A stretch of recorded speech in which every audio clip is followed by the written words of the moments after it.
welcome to this week's lesson. This week's lesson is about complex sentences, and this is our second video in a series of videos about sentence structure.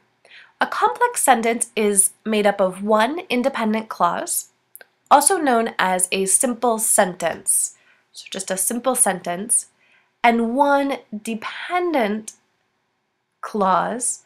This is also known as an incomplete sentence or a fragmented sentence. So that's what makes a complex sentence. Let's take a look at the structure. Here's an example.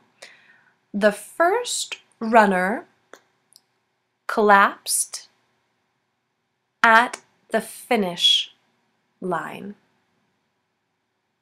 because she had run for many hours. So here's our sentence. The first runner collapsed at the finish line. This is our independent clause, so this doesn't need anything more. Here, because she had run for many hours, is our dependent clause.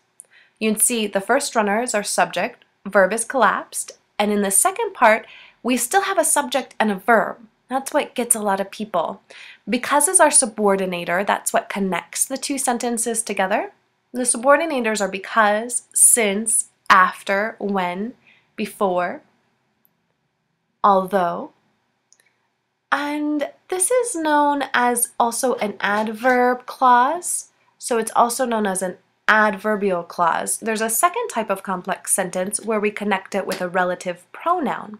Relative pronouns are that, which, who, where, and the runner who crossed the finish line first had run for many hours. Let's take a look at this.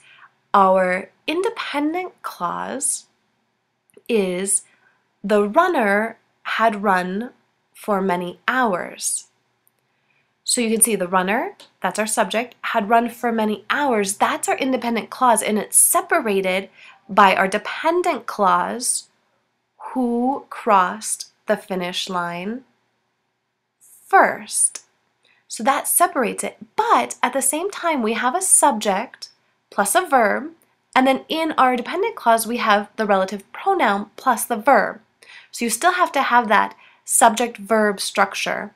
This is also known as an adjective clause, the dependent clause here, and it's usually describing the subject in the sentence. Look forward to next week when we're looking at complex compound sentences. Thanks, everyone.